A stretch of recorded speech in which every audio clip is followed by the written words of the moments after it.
आदाब नाजरीन, इस्तकबाल है आप सभी का मुल्क की बात में। मैं हूं आपके साथ पिंकी सहगल। खबरें शुरू करने से पहले एक नजर सुर्खियों पर। इजरायली पीएम नेतन्याहू के झूठे दावों की खुली पोल। मेजर जनरल इजराइल जिव ने किया बड़ा खुलासा।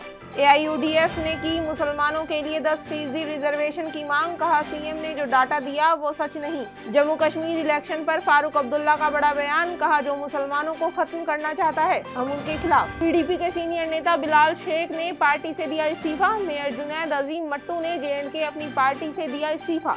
जेल में बंद कश्मीरी सहाफी इरफान मेराज इंसानी हुकूक जर्नलिज्म अवार्ड से नवाजा गया।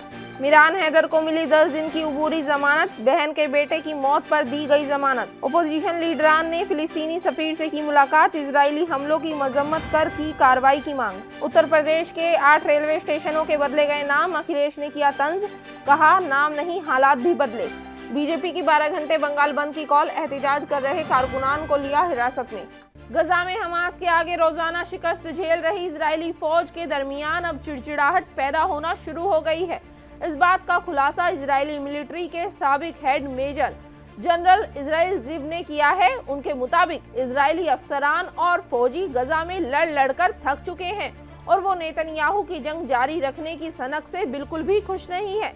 हमास से मुसलसल जंग में इजरायली फौज को जान माल और कुव्वत का बेइंतहा नुकसान हो रहा है। गजा जंग के मैदान में इजराइल की नाकामयाबी एक बार फिर दुनिया के सामने आ गई है। अपनी झूठी कामयाबियों और जीत का ढंढोरा पीटने वाले इजरायली पीएम नेतन्याहू को एक बार फिर उसकी अपनी फौज से मुंह की खानी पड़ रही है। 11 महीनों से हमास के साथ लड़ रही इजरायली फौज ने एक बार फिर अपनी हार तस्लीम कर ली है। योव गैलेंट के बाद अब Israeli military major general Israel Ziv ने अपनी शिकस्त कबूल करते हुए कहा कि वो हमास को एक छोटा दुश्मन समझकर गलती कर बैठे हैं। हमास को हराना उनके लिए मुश्किल ही नहीं बल्कि नामुमकिन है।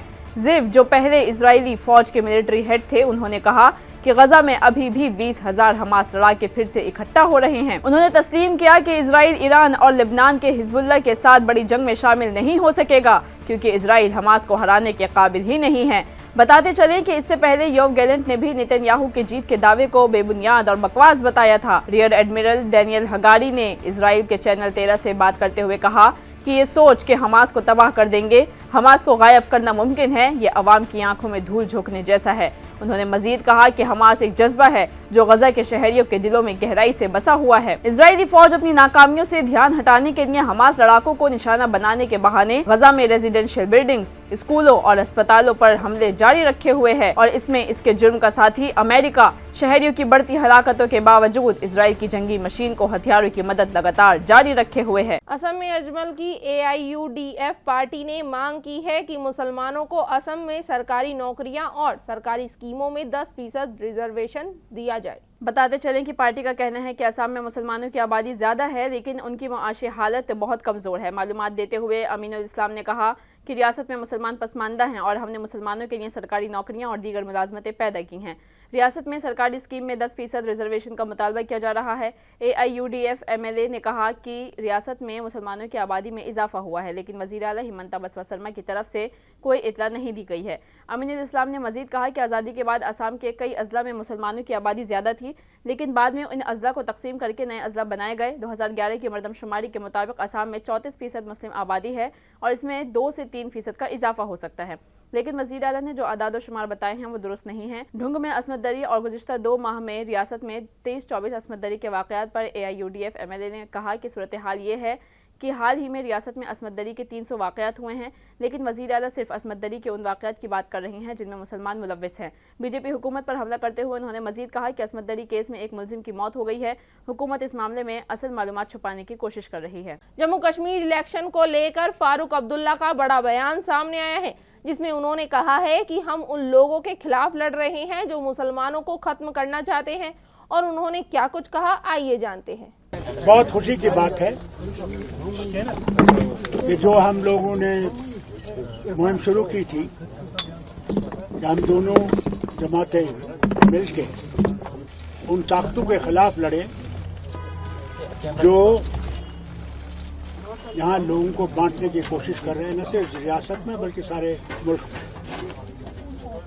और हिंदुस्तान इंडियन गठबंधन जो है वो बना इसीलिए था कि हम लोग उन फोर्सेस को जो कम्युनल डिवाइड और मुल्क को टुकड़ा करना चाहते हैं उनसे लड़े जाए।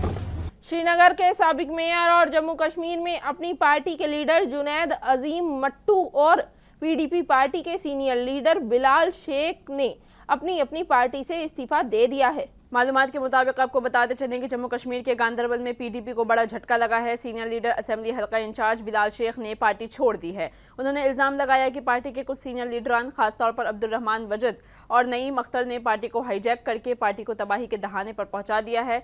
बिलाल ने इल्जाम लगाया कि ये रहनुमा अपने करीबी रिश्तेदारों को टिकट देने की कोशिश कर रहे हैं और उन रहनुमाओं को नजरअंदाज कर रहे हैं जिन्होंने पार्टी को जिंदा रखने के लिए सब कुछ खतरे में डाल दिया है। दूसरी जानिब जम्मू कश्मीर अपनी पार्टी के सरकर्दा रहनुमा और श्रीनगर के साबिक मेयर जुनैद अजीम मट्टू ने पार्टी से इस्तीफा दे दिया है। अजीम मट्टू ने कहा कि पार्टी से उनकी अलहदगी उनके अपने अकायद और पार्टी के अंदर बढ़ते हुए इख्तलाफात की वजह से हुई है। उन्होंने कहा कि इन इख्तलाफात को देखते हुए पार्टी में रहना बेईमानी होगी। अपनी पार्टी से इस्तीफा देने के बाद उन्होंने सदर सैयद मोहम्मद अल्ताफ बुखारी का शुक्रिया भी अदा किया। उन्होंने कहा कि मैं उनका शुक्रिया अदा करता हूं जिन्होंने मुझे एक रहनुमा और सरपरस्त करार दिया था। जेल में बंद कश्मीरी सहाफ़ी इरफान महराज को डॉक्यूमेंट्री ऑन ड्रग्स के लिए 2024 के इंसानी हुकूक और मजहबी आज़ादी सहाफ़त अवार्ड से नवाजा गया है। मालूमात के मुताबिक आपको बताते चलें कि इरफान महराज इस वक्त अपने जालिमाना इल्जामात के तहत जेल में बंद हैं। आपको बता दें कि कश्मीर में हीरोइन की वबा पर अपने असरअंगेज काम के लिए बेहतरीन वीडियो स्टोरी कैटेगरी में अवार्ड जीतने वाले महराज ने बात की है। उन्होंने डॉयचे वेले की आकांक्षा सक्सेना और खालिद ने खान के साथ अपना अवार्ड शेयर किया। यह अवार्ड वाशिंगटन डीसी में एक एडवोकेसी ग्रुप इंडियन अमेरिकन मुस्लिम काउंसिल के ज़ेरे एहतमाम शिकागो इलोने में मुनक़िद एक तकरीब में दिया गया। इंसानी हुकूक और मजहबी आज़ादी पर मुबनी कहानी के लिए इरफान को यह अवार्ड दिया गया, जिसमें डॉयचे वेले के 3 सहाफ़ियों को उनके मुतासिर कुन दस्तावेज़ी फिल्म कश्मीर की हीरोइन की वबा के लिए आला एजाज़ दिया गया है। कश्मीर और खित्ते में मंशियात की लत से तबाह होने वाले लोगों के बारे में इसमें दिखाया गया था। ह्यूमन राइट्स वॉच के जारी करदा एक बयान के मुताबिक 20 मार्च 2023 को एक पेशावराना असाइनमेंट के दौरान महराज को पूछगछ के लिए बुलाया गया और भारत की कौमी तहकीकात एजेंसी यानी कि NIA ने गिरफ्तार किया था। उन्हें श्रीनगर से हिरासत में लिया गया था। वाज़ह रहे कि इरफान के खिलाफ UAPA के तहत मुकदमा दर्ज किया गया है। दिल्ली हाई कोर्ट ने मिरान हैदर को 10 दिन की उबूरी जमानत दे दी है। मिरान पर दिल्ली दंगों में शामिल होने का इल्जाम है। जानकारी के मुताबिक बता दें कि साल 2020 में दिल्ली में दंगे हुए थे जिसमें 53 लोग मारे गए थे। दिल्ली हाई कोर्ट ने जामिया मिलिया के तालिब इल्म और RJD wing leader Meeran Haider को उबूरी जमानत दे दी है। आपको बता दें कि साल 2020 में दिल्ली पुलिस ने CAA मुखालिफ मुजाहिरों में हिस्सा लेने वाली मिरान हैदर पर फसाद भड़काने का इल्ज़ाम लगाया है। इसके बाद उसे गिरफ्तार कर लिया गया था। तब से वो जेल में बंद था। अदालत ने इंसानी हमदर्दी की बुनियाद पर मिरान हैदर की जमानत मंजूर कर ली है। काबिल जिक्र बात है कि मिरान हैदर की बहन के बेटे की पैदाइश के बाद से ही जमानत हो चुकी थी। उसके बाद हैदर ने जमानत की दरख्वास्त दायर की। आपको बताते चलें कि साल 2020 में दिल्ली में फसादात 23 फरवरी को शुरू हुए और 26 फरवरी तक जारी रहे, जिसमें तकरीबन 53 लोग मारे गए थे और तकरीबन 700 लोग जख्मी हुए थे। ये फसादात CAA और NRC के एहतजाज के दौरान हुए थे। मिरान हैदर के वकील ने अदालत में दलाइल देते हुए कहा कि उनकी बहन का बेटा मर गया है और उसके खानदान के अलावा भारत में कोई और नहीं है जो उसकी बहन की देखभाल कर सके। उसका बहनोई खुद UAE में रहता है, जो इस वक्त इंडिया में है और कल वापस UAE जा रहा है। इस केस में मिरान हैदर को जमानत मिलनी चाहिए। वकील ने दलील देते हुए कहा कि मिरान हैदर 2020 से जेल में बंद है और इस जमानत की अर्जी के अलावा उन्होंने इससे पहले कभी उबूरी जमानत की दरख्वास्त नहीं की है। इजराइल और हमास के बीच चल रही जंग में फिलिस्तीनी शहर गाजा बर्बाद हो गया है। इसी बीच भारत में ओपोजिशन पार्टियों के एक वफद ने फिलिस्तीनी सफीर से मुलाकात की है। बताते चलें कि जंग के शोले अब लुबनान और ईरान तक भी पहुंच चुके हैं। इजराइल ने लिबनान में हिजबुल्लाह के ठिकानों को निशाना बनाते हुए 100 से ज्यादा मिसाइल दागे, जिसके जवाब में हिजबुल्लाह ने 300 से ज्यादा रॉकेट फायर किए थे। इसी दौरान हिंदुस्तान में अपोजिशन जमाअतों के एक ग्रुप ने एक फ़लस्तीनी से मुलाकात की, जिसके बाद एक मुश्तरका बयान जारी किया गया जिसमें कहा गया कि हिंदुस्तान इसराइल की तरफ से फिलिस्तीन में की जा रही नस्लकुशी में शिराकतदार नहीं हो सकता। अपोजिशन मेंबरान पार्लियामेंट ने हिंदुस्तानी हुकूमत से भी मुतालबा किया कि वो इसराइल को असलहा और गोला बारूद की सप्लाई बंद कर दें।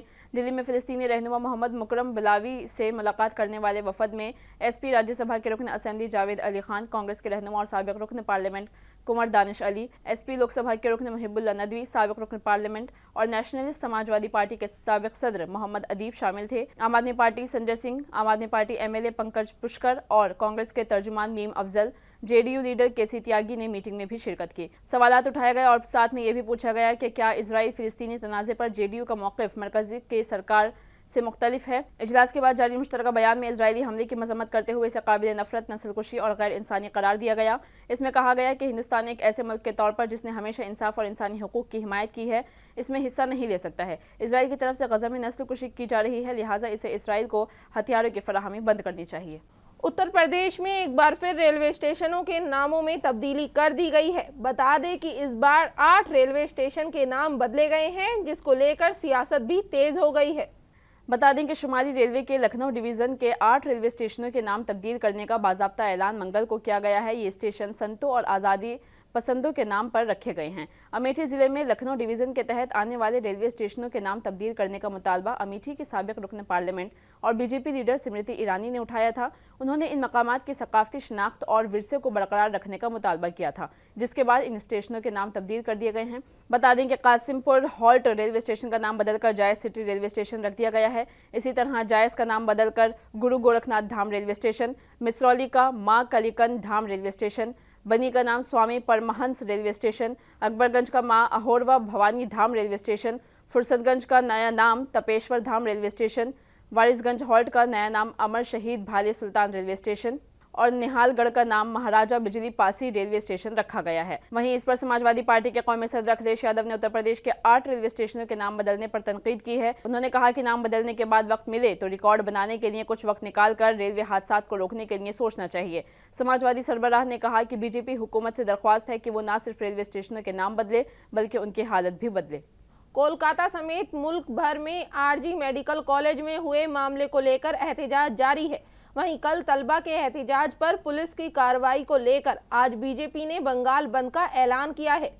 आरजीकर मेडिकल कॉलेज में ट्रेनी डॉक्टर की असमत दरी और कत्ल केस पर तनाज़ा थमने का नाम नहीं ले रहा है। मंगल को एक तलबा यूनियन ने नबन्ना रैली निकाली। ये रैली ममता हुकूमत के इस्तीफे का मुतालबा कर रही थी। इसके साथ ही तलबा यूनियन का कहना है कि मुतासरा को हर कीमत पर इंसाफ मिलना चाहिए और मुजरिम को सजाए मौत भी मिलनी चाहिए। इसी सिलसिले में मंगल को तलबा यूनियन ने हावड़ा पुल पर शदीद एहतजाज किया, जबकि तलबा के एहतजाज पर पुलिस ने कार्रवाई भी की, जिसको लेकर आज बीजेपी ने बंगाल बंद का ऐलान किया है। बीजेपी का ये बंद सुबह 6 बजे से शुरू हुआ और शाम 6 बजे तक जारी रहा। बीजेपी लीडर लॉकेट चटर्जी ने बंगाल बंद को लेकर कहा कि इससे कुछ नहीं होगा। जितने ज्यादा लोगों को हिरासत में लिया जाएगा उतने ही ज्यादा लोग एहतजाज में शामिल होंगे। ये लोगों का गुस्सा है और वो सड़कों पर हैं। बता दें कि कोलकाता के बाटा चौक पर एहतजाज कर रहे बीजेपी कारकुनान को पुलिस ने हिरासत में भी ले लिया। मगरबी बंगाल के अपोजिशन लीडर सुवेंदु अधिकारी भी बंगाल बंद में शामिल हुए। बीजेपी लीडर का कहना है कि हुकूमत गरीब लोगों को परेशान कर रही है। सदर हिंद द्रौपदी मुर्मू ने कोलकाता में ट्रेनी डॉक्टर से रेप मर्डर केस पर आज पहली बार बयान दिया। न्यूज एजेंसी पीटीआई को दिए इंटरव्यू में सदर हिंद ने कहा कि मैं इस वारदात को लेकर उदास और डरी हुई हूँ। सदर हिंद द्रौपदी मुर्मू ने कहा, बहुत हो गया, कोई भी मुहज्जिब माशरा अपनी बेटियों और बहनों पर ऐसे मुजालिम की इजाज़त नहीं दे सकता। कोलकाता में जहां तलबा, डॉक्टर और शहरी एहतजाज कर रहे थे, वहीं जराइम पेशा लोग कहीं और सरगर्म थे। सदर हिंद ने कहा कि मुआशरे को ईमानदारी और गैर जानिबदारी के साथ खुद को जांचने की ज़रूरत है। लोगों को अपने आप से कुछ मुश्किल सवालात करने होंगे। अक्सर एक तंजिया जहनियत खातून को कमज़ोर, कम काबिल, कम ज़हीन इंसानों के तौर पर देखती है। द्रौपदी मुर्मू ने मजीद कहा कि अक्सर नफरत अंगेज जहनियत वाले लोग ख्वातीन को अपने से कमतर समझते हैं। वो ख्वातीन को कम ताकतवर, कम काबिल, कम ज़हीन के तौर पर देखते हैं। निर्भया वाक़े के 12 सालों में समाज असमतदरी के अनगिनत वाक़यात को भूल चुका है। मुआशरे में भूल जाने की ये इज्तिमाई आदत नागवार है। उन्होंने मजीद कहा कि सिर्फ वही मुआशरा जो तारीख का सामना करने से डरता है, वो चीज़ों को भूल जाता है। अब वक्त आ गया है कि हिंदुस्तान अपनी तारीख का पूरी तरह सामना करे। हमें मिलकर इस खराबी का मुकाबला करने की ज़रूरत है ताकि इसे शुरू से ही ख़त्म कर दिया जाए। मॉनसून का सिलसिला दोबारा शुरू होने के बाद इसने नॉर्थ ईस्ट की रियासतों में तबाही तो मचाई ही है, लेकिन गुजरात में भी अपना कहर जमकर बरसाया है। गुजरात के 13 अजला में गुज़िश्ता 24 घंटों के दौरान 200 मिलीमीटर से ज़्यादा बारिश हुई है। 18 अजला में सैलाब की सूरत हाल है। 5 अजला यानी कि राजकोट, आनंद, मोरबी, खेड़ा, वडोदरा और द्वारका में फौज को तैनात कर दिया गया है। गुजरात में सैलाब और बारिश की वजह से गुज़िश्ता 3 दिनों में 15 अफराद हलाक हो गए हैं। 23,000 अफराद को बचा लिया गया है। 50 ट्रेनें मनसूख कर दी गई हैं। अहमदाबाद, राजकोट, बोटाड, आनंद, खेड़ा, महिसागर, कराची और मोरबी में प्राइमरी, सेकेंडरी स्कूल और कॉलेज बंद कर दिए गए हैं।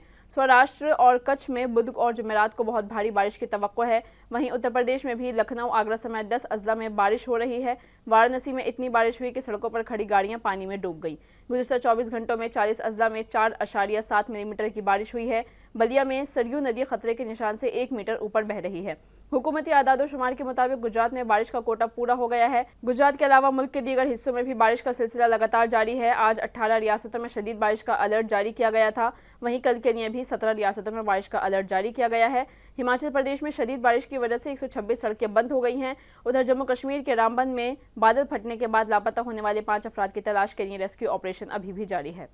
दिल्ली में आज से 2 नए रूटों पर बसों का ट्रायल शुरू किया गया है। इससे आवाम को काफी आसानी होगी। आज से पहले इस रूट पर बसों की सर्विस नहीं थी, जिससे लोगों को काफी दिक्कतों का सामना करना पड़ रहा था।